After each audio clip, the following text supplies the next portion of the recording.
স্ত্রী স্বামীকে তালাক দিতে পারে না। স্ত্রী যদি হাজারো বার তালাক তালাক বলে জিকির করে, তারপরেও কোনো স্বামী তালাক হবে না। অথচ আজকে দেখতে পারি অধিকাংশ স্ত্রীরা স্বামীকে তালাক দিয়ে অন্য পুরুষকে গ্রহণ করে নিচ্ছে।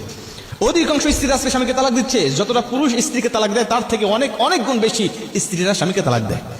আর এর জন্য মেন দায়ী যেটা, সেটা হলো আমাদের দেশের কিছু অশিক্ষিত কাজী, যাদের ন্যূনতম শরীয়তের কোনো মাসআলা মাসাইলের কোনো জ্ঞান নাই। এরা ঘুষ দিয়ে চাকরি নিয়েছে, হালালকে হারাম বানায়, হারামকে হালাল বানায়। তারা শুধুমাত্র কিছু টাকা দিয়ে দিবেন হাতে ধরায়া, দেখবেন যে সবকিছু হালাল করে দিয়েছে।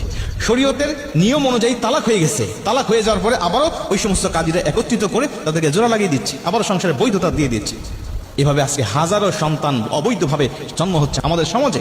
একটা স্ত্রী যদি স্বামীকে তালাক দেয়, তালাক হবে না। আর এভাবে যখন কোন স্ত্রী স্বামীকে তালাক দিয়ে অন্য পুরুষকে গ্রহণ করে নেয়, কারণ আজকে স্ত্রীরা তালাক দেয় শুধুমাত্র যেটা মেন কারণ, সেটা হলো অন্য পুরুষকে ভালো লাগার কারণে। আবার কিছু স্ত্রী আছে মায়ের কথায়, বোনের কথায়, ভাবিদের কথায় প্রলোভনে পড়ে তাদের ধোকায় বোকা হয়ে অধিকাংশ স্ত্রীরা স্বামীকে তালাক দিয়ে চলে যাচ্ছে।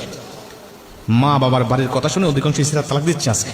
প্রিয় ভাইরা আমার লক্ষ্য করেন, কোন স্ত্রী যদি স্বামীকে তালাক দিয়ে অন্য স্বামীকে গ্রহণ করে নেয়, আগের স্বামীর সাথে তালাক হয় নাই তার, কারণ স্ত্রী তালাক দিলে তালাক হয় না। তো তালাক যখন হয় নাই, তখন অন্য পুরুষকে সে গ্রহণ করলে সে বিয়েটা কখনো বৈধ হবে না। আর ওই পুরুষের সাথে সংসার করে যত সন্তান সে জন্ম দিবে, সব সন্তানগুলো হবে অবৈধ সন্তান। আর এই অবৈধ সন্তান আল্লাহ জানে আমাদের সমাজে কত বিরাজ করছে। এভাবে দেখবেন যে আবার কিছু বিয়ে আছে, দেখবেন যে স্বামী স্ত্রীর তালাক হয়ে গেছে, শরীয়ত সম্মতভাবে তালাক হয়ে গেছে। তালাক হয়ে যাওয়ার পরে স্ত্রীর উপরে যে 3 মাস 10 দিন 13 দিন যে ইদ্যত পালন করতে হয়, এই ইদ্যত পালন করার মতো ধৈর্যশীল নারী আমাদের সমাজে পাওয়া যায় না। তালাক হয়ে গেছে 7 দিনের মাথায়, 15 দিন 20 দিনের মাথায় দেখবেন যে আবার অন্য জায়গায় বিয়ে হয়ে গেছে, ওখান থেকে দেখবেন যে আবার সন্তান জন্ম নিচ্ছে। এইভাবে আমাদের সমাজে অগণিত অবৈধ সন্তান জন্মগ্রহণ করতেছে। আর এদেরকে যখন আপনি কোরআনের কথা বলেন, এদেরকে যখন ইসলামের কথা বলেন, তাদের মাথায় আগুন ধরে যায়। ইসলামের কথা তাদের সহ্য হয় না। প্রিয় ভাইরা আমার লক্ষ্য করেন, এখন অনেকে বলতে পারেন হুজুর কাবির নামার 18 নম্বর কলমের মধ্যে আছে যে স্ত্রী স্বামীকে তালাক দিতে পারবে। ভাই, ওই 18 নম্বর কলমের মধ্যে যেটা আছে এটা ইসলামেরই নিয়ম।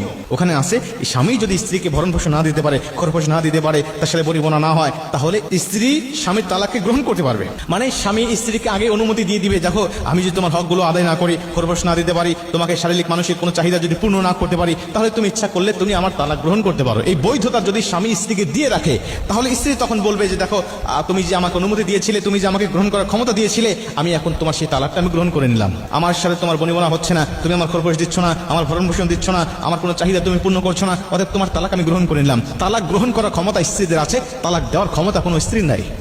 অথচ আমরা নিজেরা নিজেদের বিভিন্ন আইনগুলো বানিয়ে নিয়ে আজকে অধিকাংশ স্ত্রীরা স্বামীদেরকে তালাক দিয়ে তারা ইচ্ছা মতো সংসার করছে অন্য পুরুষের সাথে, আর এভাবে হাজারো সন্তান তারা জন্ম দিয়ে যাচ্ছে। প্রিয় ভাইরা আমার, এজন্যই আজকে আমাদের সমাজের এই করুণ অবস্থা। ইসলামের নিয়ম অনুযায়ী যদি আপনি চলেন, আপনার জীবন সুখময় শান্তিময় হবে। ইসলামের গণ্ডি থেকে বেরিয়ে যাবেন, আপনার জীবনটা অন্ধকারে পতিত হবে। এই জীবনে কোনো সুখ শান্তি আপনি খুঁজে পাবেন না।